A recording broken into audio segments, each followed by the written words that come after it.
Nintendo 64 was many things. Revolutionary, culture defining, but most of all it was the bomb diggity. Many of us were lucky enough to have experienced the first true generation when gaming descended into the realms of 3D for the first time, with each unique console doing its best to show off where gaming could go in 3D. But for me during that generation, the N64 left the biggest mark through revolutionary and genre-defining gaming experience that in many ways are still unmatched today in terms of their impact on both gamers and the industry. But there were moments during your first N64 experiences that left your jaw just on the floor.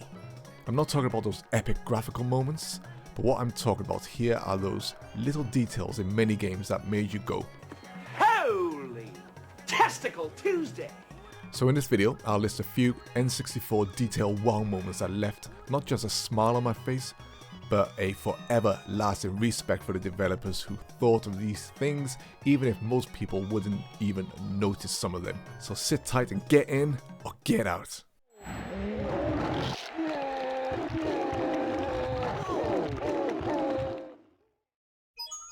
It's me, Mario! Starting with Super Mario 64 seems appropriate, as not only was it the Nintendo 64's killer launch title, it also changed the industry as we knew it, and its impact is still being felt today as its greatness ripples through the ages. From the insane interactive title screen, to first getting to grips with the revolutionary N64 controller out in the castle gardens, our tiny minds were already in meltdown. But out of all the first little awesome details in Mario 64, the first thing to make me go were fish. That's right people, Mario 64 fish are amazing. If you were one of those people who played this game for the first time back in the day, you took your time and poked and prodded at absolutely everything in this new 3D world.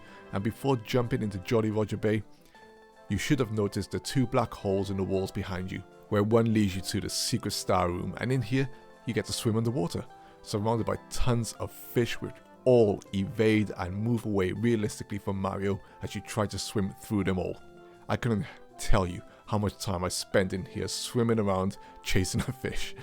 The fact that they moved away from you was, so realistically just blew my mind, as I love little details like that in games, and this was the first time in 3D where I feel like I experienced this. I mean, just look at this, people. It's just, oh, come on. It's cool, right? It's cool. Goldeneye 64 was another title which blew our minds back in the day, and another revolutionary N64 title. For the first time, you felt like you were actually playing as James Bond based on what we all know is the greatest Bond movie ever, Goldeneye, and that's a clocked in fact. From shooting guards in the bum and watching them grab it in pain, being blown away by being able to snipe an enemy from a staggering distance, shooting hats off enemies, amongst a wealth of other great GoldenEye details. But do you want to know which one blew my mind the most? Being able to shoot in a toilet and hearing the water sound.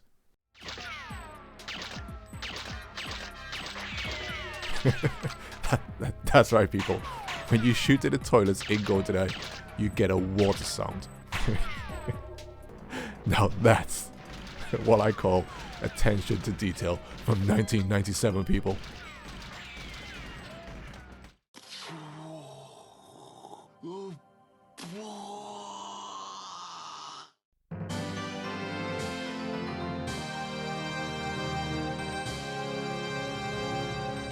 3D games, as we know, were obviously a thing before the Nintendo 64 came out, and it was because of the glorious Starwing on the Super Nintendo, or the SNES, however you want to call it, that we eventually got Lilac Wars on the N64, and oh boy, what a game it is. But it also didn't take long for me to have my balls blown off, as upon descending from the clouds into Corneria, your new beautiful looking R-Wing flies over the sea, which has beautiful real-time reflections, and not only that, the speed of your R-Wing causes the water to spray in two directions due to the tips of your wings. I freaking adore this effect, and would without a doubt stay low to the water surface just to make this happen. But do you want to know what else is so freaking cool? Your lasers also cause ripples across the water when you fire. I mean, come on people, this is awesome!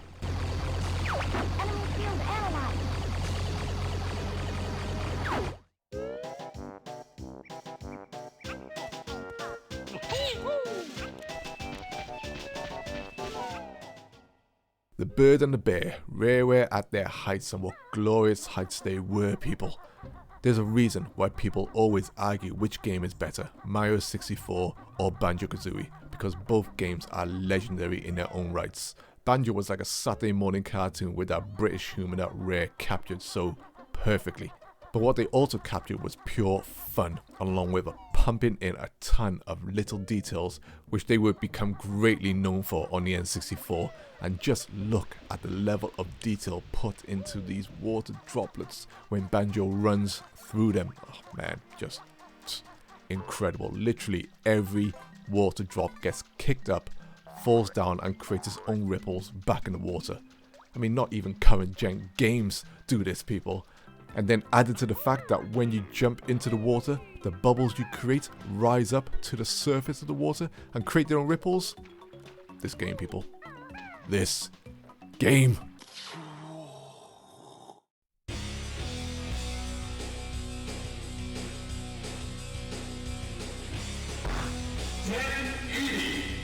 Work your body, work your body, work your body, work your body.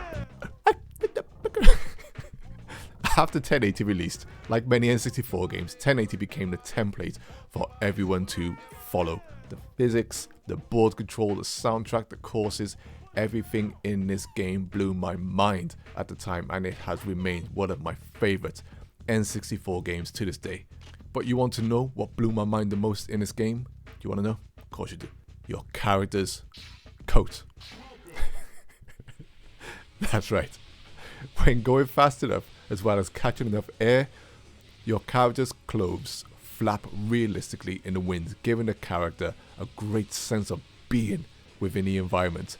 Added to the mix of your character's board leaving a trail in the snow or deep snow causing you to slow down, you're left with a snowboarding game that actually makes you feel like you're on snow.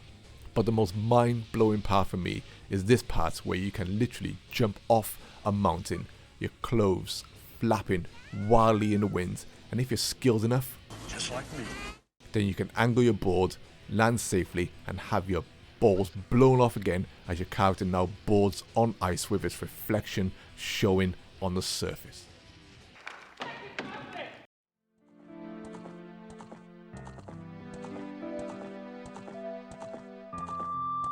Is Ocarina of Time still the greatest game ever made?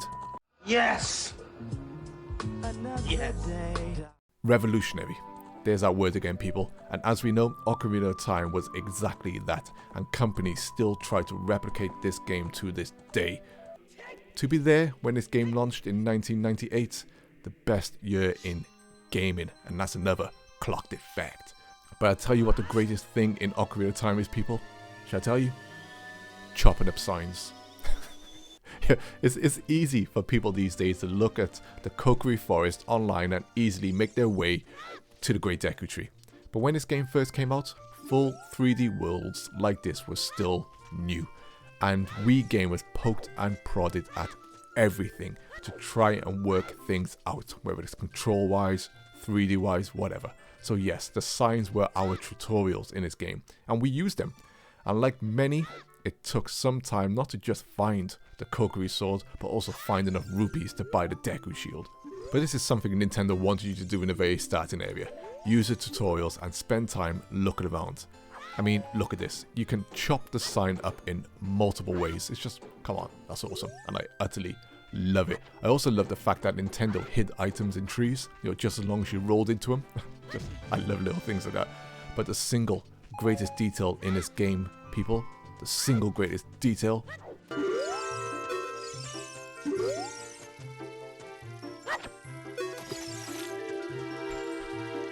it not only makes a splasher sound, but it floats on the water. Best game ever.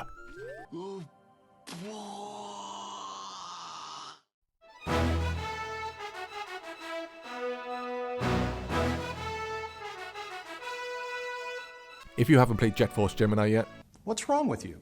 this game is just too special to me. And playing it back in the days on the N64, I still remember saying to this day that this game had a better sci-fi soundtrack than Star Wars. Bold claims, I know, bold claims, but Force Gemini's OST is simply that good to me. But we're not here for the OST, we're here to confirm that one of the most jaw-dropping detail moments in this game for me came from when we entered Mizar's palace and was greeted with a fully reflective area where all the bullets, explosions, missiles, surroundings and enemies were reflected in real time, and it just left my jaw on the floor, and it still does to this day. Force Gemini is third-person sci-fi shooter greatness, people. I mean, look at this.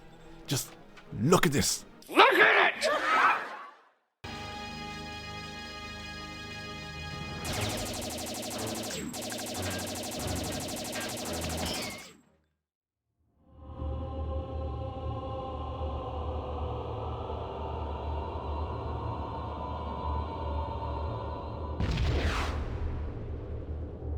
Perfect Dark is better than Goldeneye. That's not right! Of course it's right, and that's another clocked fact. Now, I could mention an absolute wealth of little details that blew my mind in this game, like being able to shoot the flying cars out the window. You know, I'm convinced I exterminated the entire population of this city based off the amount of cars I destroyed just by doing this. But one of the little details I loved the most in this game was shooting out the lights, and Rareware made those lights so bright they clearly wanted you to shoot them out. But man, you know, what great interactivity this was. And once again, considering the era, people, this level of detail was still new, and even if it didn't provide too much gameplay advantage, it sure was fun to do and made Joanna Dark feel even more like a stealth operative.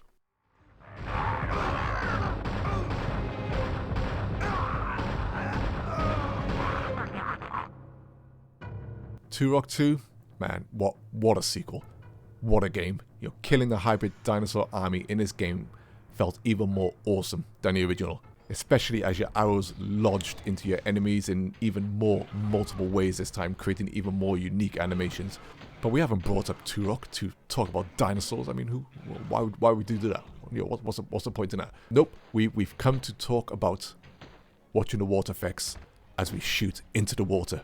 Absolutely awesome, right? I mean, just look at this. But you know what's even more impressive? Your guns discharge shells are actually physical objects which can fall into the water and create their own ripples. Now, that's unnecessary attention to detail. But we love it. We love it, people.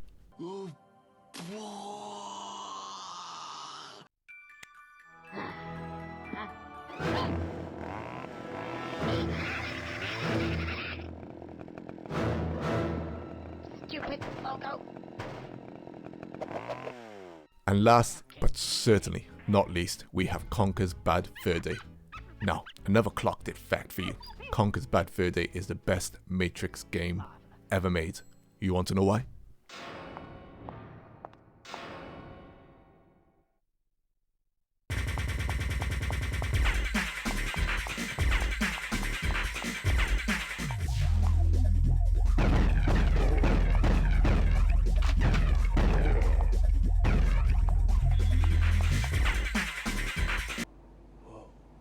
But clearly, we're here for something else, right? Now then, let's see.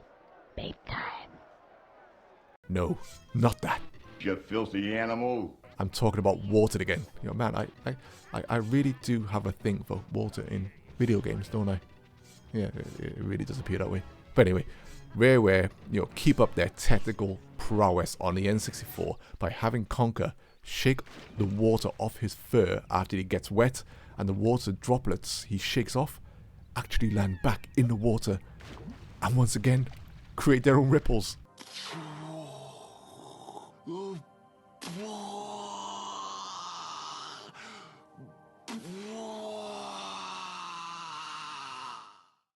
So that's it. Those are some crazy little details I always remembered in some of my favorite N64 games. Not all of them, of course. You know, the N64 has a wealth more of little details in its games library, which both blew my mind at the time and left a long-lasting impression on me, which is why I can easily remember them today and bring them up to you in this video. You know, Crom, I love video games. You know, perhaps I'll do another video on this in the near future, as there's just too many. But until then, you know, let me know your thoughts on these little details. Did you discover them or enjoy them yourself? As always, thanks for listening, and I look forward to your replies. Take care all. Peace.